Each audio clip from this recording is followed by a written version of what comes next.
Caitlin Clark gushed about her Taylor Swift Eras tour experience on the latest New Heights episode. It was the episode we were all waiting for. WNBA Rookie of the Year Caitlin Clark on the New Heights podcast. Jason and Travis Kelce invited the Iowa superstar on for the first episode of 2025, chatting about the WNBA, the Kansas City Chiefs, potential marketing ideas for the NBA and more. Of course, Taylor Swift also came up. Clark is a huge fan of the 14-time Grammy winner and girlfriend of Travis, and the trio talked about her trips to see the Eras tour. The all-time NCAA points leader said she saw Swift's mega-popular concert 3 times, once in Minnesota and twice in her backyard in Indianapolis. The Fever star even said she turned her mom into a full-fledged Swiftie. More Taylor Swift. Best of 2024. Why we loved these 18 albums from Cowboy Carter to the Tortured Poets Department. Taylor Swift showed her support of Travis Kelce's new touchdown record with Instagram likes. Did Taylor Swift attend Travis Kelce's game for Chiefs-Steelers on Christmas Day? This article originally appeared on For the Win. Caitlin Clark gushed about her Taylor Swift Eras tour experience on the latest New Heights episode. There's plenty in store for the Front Range concert scene in 2025.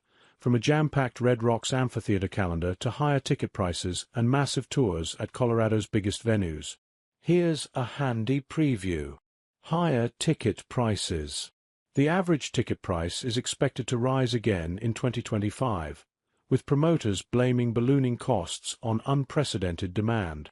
In addition to inflation, digital scalpers are gumming up the works, prompting false sellouts the minute many shows go on sale and sending some fans to the secondary market, where prices usually skyrocket. And if you're able to snag them, solid seats at Ball Arena, Red Rocks or Dick's Sporting Good Park will rarely dip below the $50 mark, with many tickets topping $100, or much, much more. In 2024, the average price of a ticket for one of the top 100 tours was $127.38, which was 9.4% higher than in 2019, and an all-time high, according to Pollstar. Even before the pandemic, prices were creeping skyward.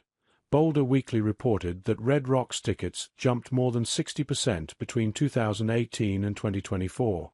Concerts look to increasingly become a luxury item for a society whose wealth gap is growing at an alarming rate. Tours and cost reckoning. Cancelled shows due to low ticket sales dotted 2024, with embarrassing about faces from the Black Keys, Jennifer Lopez and others angling for full-scale arena comebacks. This year looks to be more measured in its tour launching, with proven acts slotting comfortably into the biggest venues and mid-sized and smaller acts owning the city's historic theaters and indie clubs. On the bright side, Colorado consumers can now see the full list of taxes and other fees before buying their tickets, thanks to recent legislation.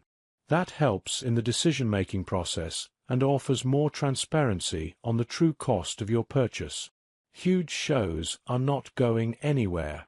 Taylor Swift dominated the national music sphere in 2024 with an Eras tour that sold out a pair of shows at Empower Field at Mile High.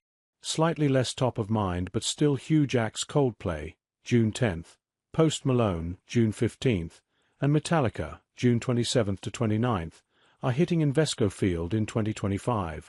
Coors Field is also likely to unveil more concerts on the level of 2024's Billy Joel, Green Day, Kane Brown and Journey/Def Leppard shows.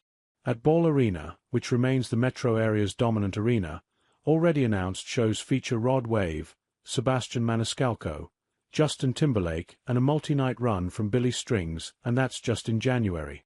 More notables include Tyler, The Creator, February 11th, Mary J. Blige, February 25th, Kylie Minogue, April 29th, Andrea Bocelli, June 17th, Linkin Park, September 3rd, and comic Nate Bargatze, September 12th to 13th.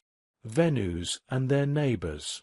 As Broomfield's First Bank Center has fallen to the wrecking ball, there are glimmers of new venues along the Front Range.